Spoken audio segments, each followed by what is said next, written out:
Hello, all benders and non-benders, and welcome back to Avatar Generations.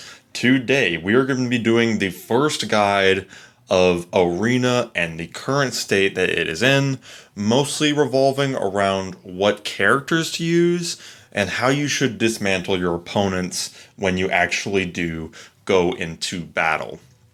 Now, this mode is tough. I ain't gonna sugarcoat it. This mode is really, really tough. And they just recently put out a patch because the defensive supports and relics weren't working.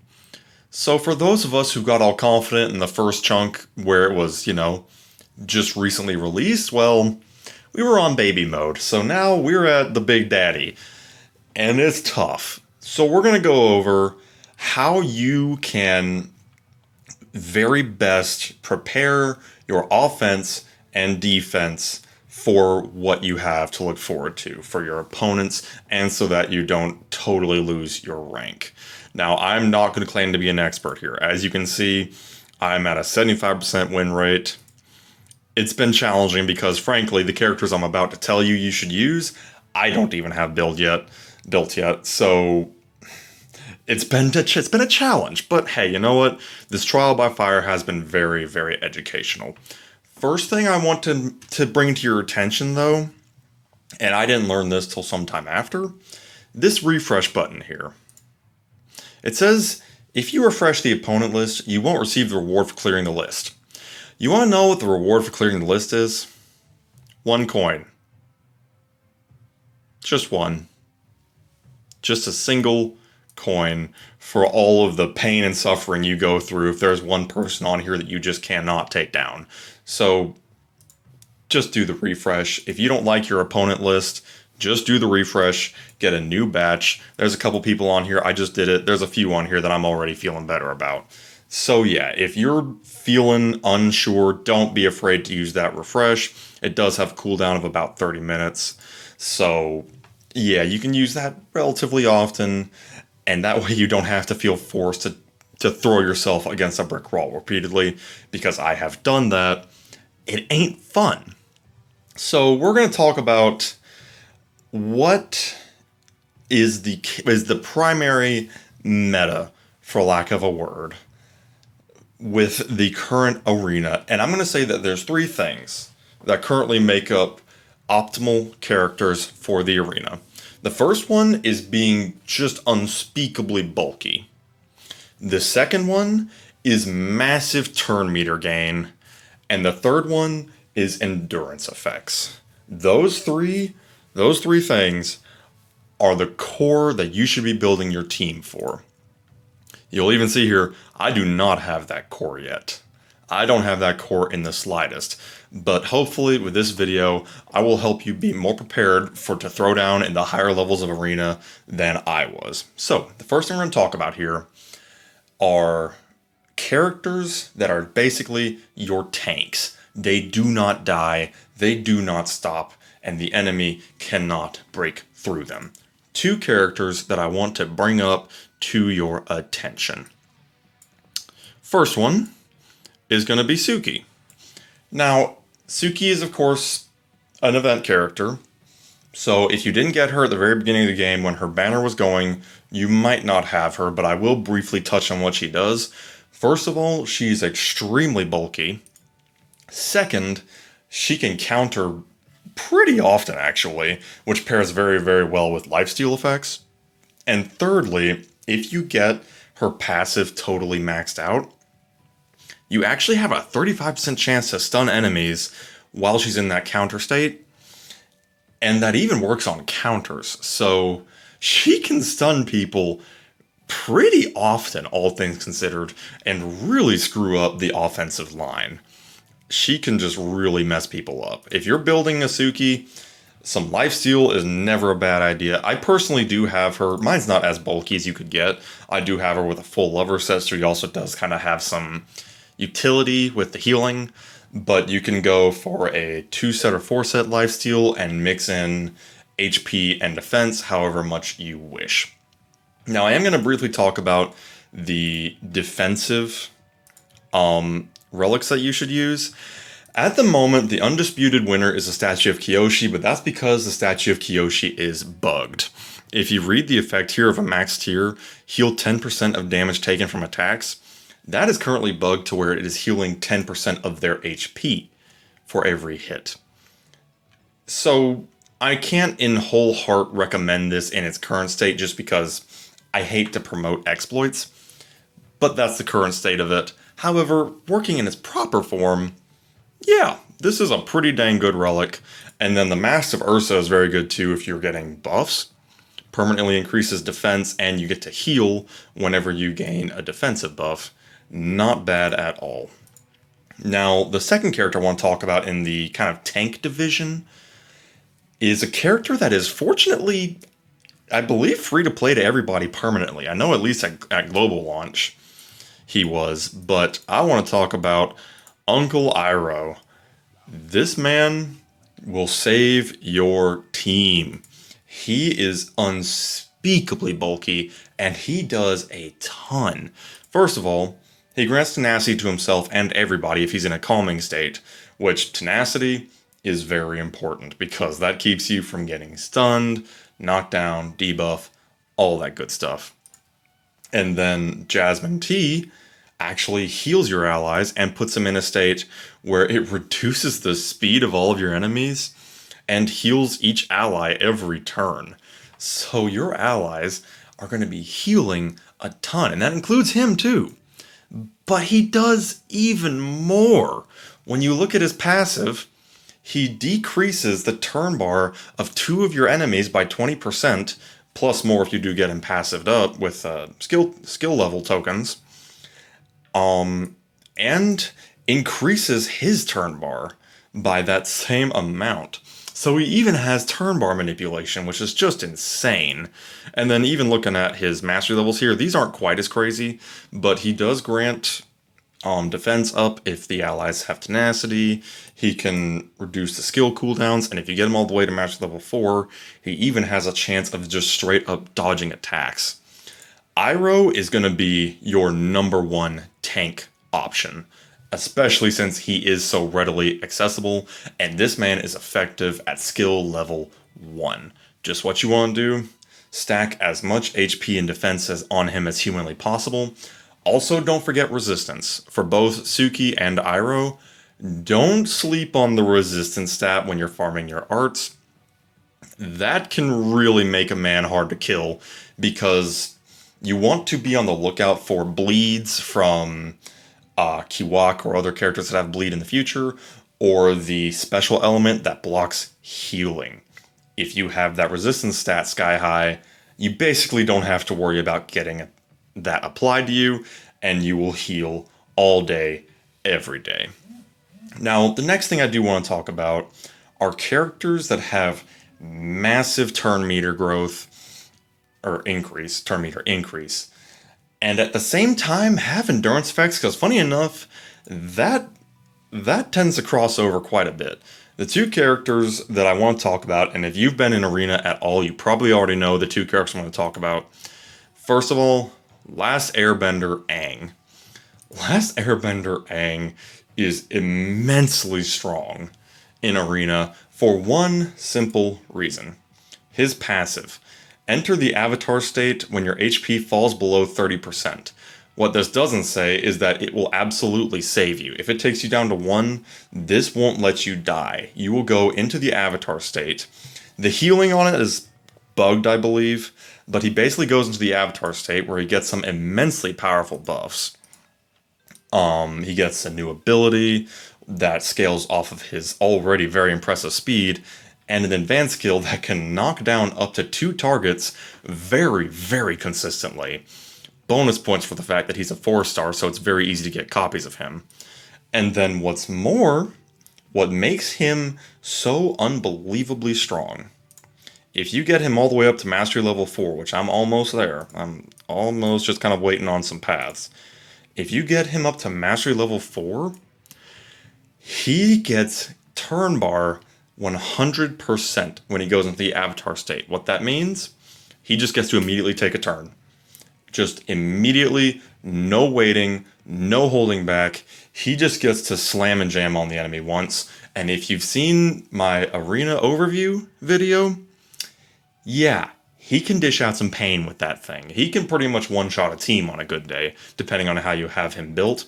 And what's more, he gets even more speed just from his new passive when he goes into the avatar state. It's nuts. This guy can tear you apart. Now again, I think his avatar state is a little bit bugged because it does explicitly state that he is supposed to heal. However, there is an interesting little workaround here where if he has the fire debuff, when he takes his turn, he dies. But if we're talking order of operations, I would think he would heal first, then take his turn. But that's a little iffy, and quite frankly, I don't even see his HP apply in the normal sense. So a little weird there, but we're not going to worry about that too much because let's remember here, Arena is in a beta. There's going to be bugs, so we can work with that. The second character I want to talk about here is Fire Nation Zuko. Now, this is one that I really slacked on, unfortunately. But he's got a few things, too. First of all, this move right here, his advanced skill, Banished Prince, just straight up does a ton of damage. If he has buffs on himself, it cranks itself up, and for some reason, he just has a naturally immense attack stat. Bonus points again, 4-star character, very easy to get duplicates of. But what really makes him cool is that he does something very similar to Airbender Aang. Honestly, they're almost two halves of the same whole here. He gets Unyielding Determination when at 1 HP. So basically, he gets saved. He doesn't die. He heals for 30% of his HP and actually just immediately pumps out an AoE attack. Not even like a turn.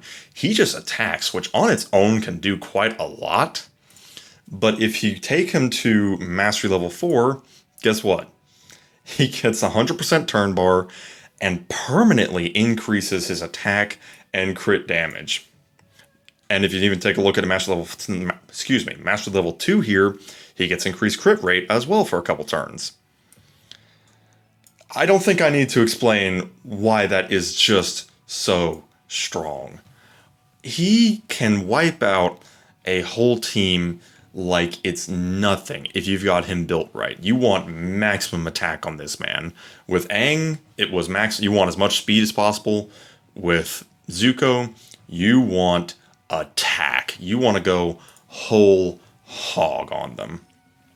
You can also kind of mix and match their relics a little bit. That one's not quite as picky. For Aang, I do really enjoy the Southern Temple Airball just because it does synergize well with his knockdowns. He gets some turn bar, which just makes him even faster. But you have a few options here. The Airbender Flute is certainly not a bad one because of the accuracy buffs. And the Pi Showboard, what do we have here? This one is more so defensively based. I wouldn't worry about it, especially since he really only gets that increased turn bar like once. It would kick in for that, but he's not really meant to be a bulky dude. The Air Bison Whistle's pretty cool too because it can lower the enemy's defense, but honestly, I would recommend either the Airbender Flute or the Airball. Those two seem to pair really well with him. For Zuko, there's a few options. Probably his number one option would actually be the Dojo Master's Best in Slot Relic. The Wanderer's Veil, I believe it's called. Yes. Because what this does is permanently increases his stats by a good chunk if all of his allies are dead. Something I do have to address is that the placement of your characters matters immensely. Of course, your tank's going to be up front, and I think most of the time it works best if you have Zuko in the back line. With that in mind, that plays very well with this relic, where he's most likely going to be the last one to drop because the tank is going to keep him alive as much as possible. So once he does get to that point, he's just going to have his stats raised even more. Fire Paper Dragon's not bad because it does give you a nice chunk of focus, but it only happens for a few times. Just to make sure I'm not missing anything here. You do have the Whale Tooth Blade, which actually does some decent extra damage when he does his advanced skill, which is already immensely powerful. And then we do have the Assassin's Knife here, which can reduce the speed stat of the enemy. This one I wouldn't be too crazy about, because hopefully the enemy won't last long enough for this to matter anyway. I do seem to recall us having one more option here. If we're looking at Zuko, he does have the Ruby Totem. This one doesn't apply to him because it only affects stuns. The Teapot here is just inflicting the fire element.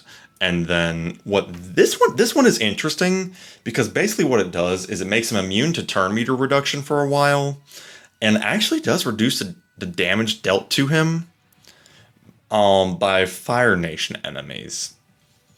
A neat little thing, but like I said, I would personally just recommend going for the Wanderer's Veil if you have it, or if you don't, go for the Whale Tooth Blade. I think those two will give you the most bang for your buck.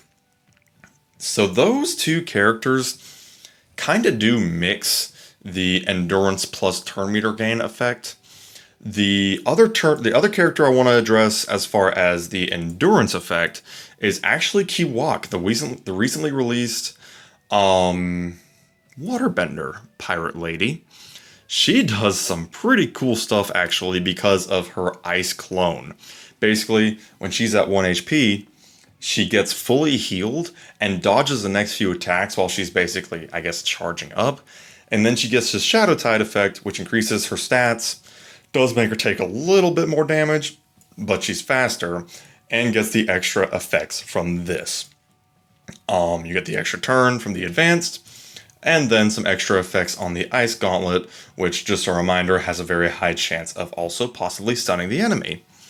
So she can actually pump out some good damage as well. Again, probably want to build her for a nice amount of attack. You want to kind of work around those extra turns you might get and really make it count when you are able to use that AoE and then basic combo. Now there's one more character that I want to address, and it's sadly a character that I do not have. So we're actually going to see if we can find her in Arena. The character I'm talking about is the offensive 5-star variant of Katara. Now this is the 5-star variant, and while I recommended against summoning on the Water Tribe event banner a while back, if you did summon on that and you got Water Tribe Katara, or excuse me, Waterbender Master Katara, that decision aged very well. I'm actually going to go into battle here. No, I'm not, because this is not using Katara. I'm going to try and find a battle that is using her. And tragically, I think I actually don't have one queued up. So you're just gonna have to imagine just how good she is. But basically, what she does in effect is whenever her allies go to low HP, she increases her turn meter by about 35%, I believe it is. Probably even more if you give her skill tokens. And then heals that ally. And when she attacks, she has some ridiculously powerful AoE attacks that can freeze, inflict the water element, and even grant her some extra turns if she's able to actually put someone down. I am really, really disappointed that I'm not actually able to show what she can do, but what can you do? Like I said, she is more of a premium character, and really the only way to consistently have gotten her at this point would have been to summon on her on that Water Tribe banner. So while I still stand by what I said about not summoning on that one, because she could also pop up in Peace Chaos banners, if you did summon on her, that decision aged very well. So yeah, basically that's the gist of it with characters. To give some other honorable mentions, Boomy is also very good as kind of a hybrid tank disruptor character, because he does scale on HP and is just immensely bulky. And then if you do give that imbalance effect to an enemy, that can help a lot. He is a little inconsistent, I've noticed. Sometimes you do great, or sometimes his AoE doesn't inflict imbalance on anybody, and it's just kind of a dud. A couple more options to consider is the Earthbender you know what? I've just had an epiphany. I know where I can look at these characters. We're gonna go. There we go. See, we're getting there. We're learning. So, just circling back to Katara a little bit. 25% is the threshold for allies to fall behind, and then she heals the ally and increases her turn bar. She has an AoE basic here that has a chance to freeze each enemy, and then this lashing wave will actually grant her an extra turn if she defeats an enemy. Always fun. And then the other character I do want to call attention to here is Zinfu. This man scales on defense and is just immensely bulky. And then his bounty effect is very powerful, where he basically can deal extra damage that ignores defense when the character with a bounty on him is attacked by a hunter character. Very cool stuff to keep in mind. This guy is hard to put down. So those are just kind of some honorable mentions, but like I said, the few you kind of want to keep in mind: Suki, Iroh, Airbender Aang, Fire Nation Zuko, and Bending Master Katara. And then Kiwak as well. Kiwak is not as powerful as the predecessors, but if you don't have those, then Kiwak is a fantastic option as well. So yeah, probably what you're going to end up doing is have one. You can have two tanks basically, but one's probably the most. However, if you are missing one of the characters, you can go for two. You can go for a Suki Iroh combo that is quite potent. And then you'd want to have probably Zuko in the back line if you don't have Katara. If you do have Bending Master Katara, you want to put her in the back line, no doubt, because you want all the other allies to be taking damage before she does, so that she gets her effects triggered. Airbender Aang, you really don't want him in the back line in my experience. You do kind of want him on the sides so that your tank is still alive to heal him if needed, because he can struggle with HP a little bit. So yeah, that's about the gist of it. If you're struggling with Arena, those are the characters to build as of this moment. Now I'm sure the meta's very much going to evolve, and like I even alluded to, there are some bugs with the mode, but it is a beta. So that's just kind of important to keep in mind. We can cut them just a little bit of slack on that because it is in progress. But I hope this was clear. We are going to be revisiting Arena more than once in the future. As the meta develops, as new characters are added, we are absolutely going to be revisiting it and seeing what is the most powerful thing that you can go for, what makes the most sense, and can help you get those very valuable rewards that you get for your ranking every single week. So yeah, that's about all we have for today. Hope you all have enjoyed this guide. Hope it did make sense.